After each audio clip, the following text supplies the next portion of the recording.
an end to the occupation. And for the first time, a Palestinian state where the people can live free, equal, Muslims, Christians, Jews, call it the Holy Land, call it whatever you like, but there will be no end to this conflict until the Palestinian people are free. Ahmed was right, when he said, some people say, what does this have to do with the West Midlands? Well, it has a lot, actually, to do with the West Midlands.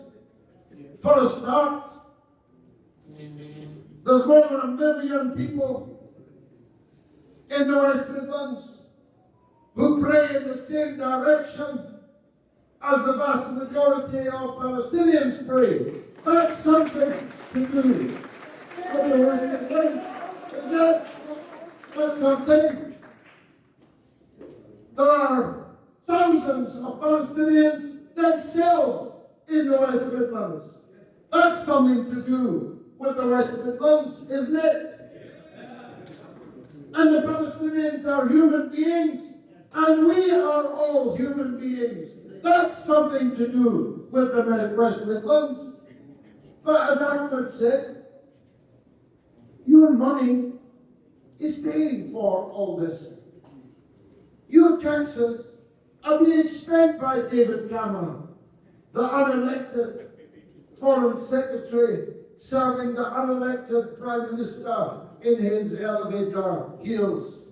Your money is being used to send weapons to Israel, to fly intelligence gathering flights from our base in Cyprus. Who knew we still had a base in Cyprus? Our airplanes are flying over Gaza, identifying targets that the Israelis then bomb and destroy. 100, 500 women and children for every Hamas fighter that they manage to destroy. So, 11 children were killed in a playground last week.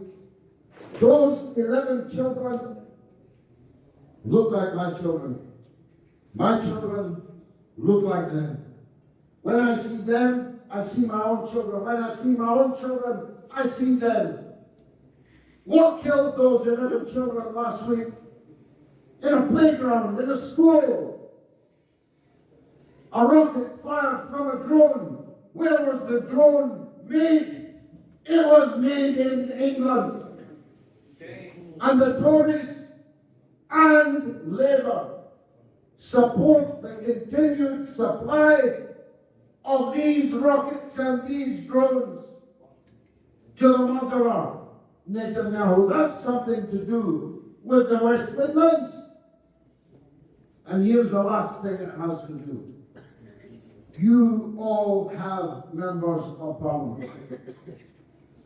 I don't know how many members of parliament there are in the West Midlands, but it's a lot.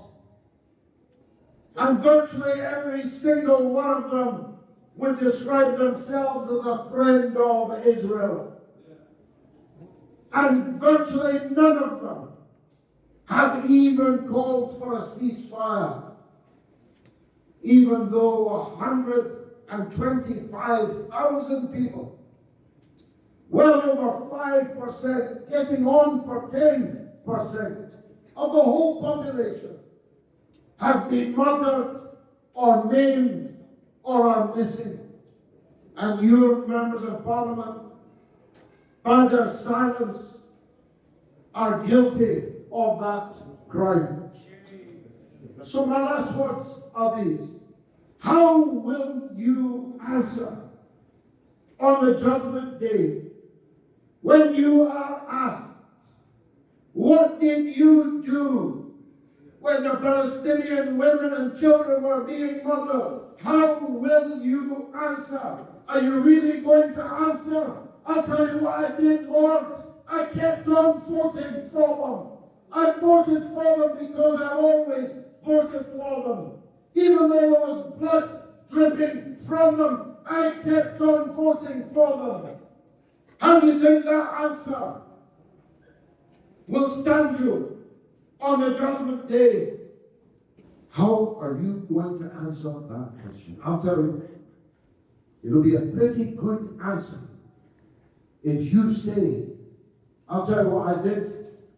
I marched, I protested, I boycotted, and I voted for Akhmed Yaqoob for mayor of the Birmingham. I think, Lord, that's a better answer. I commend it to each and every one of you, and through you to each and every other person you can reach.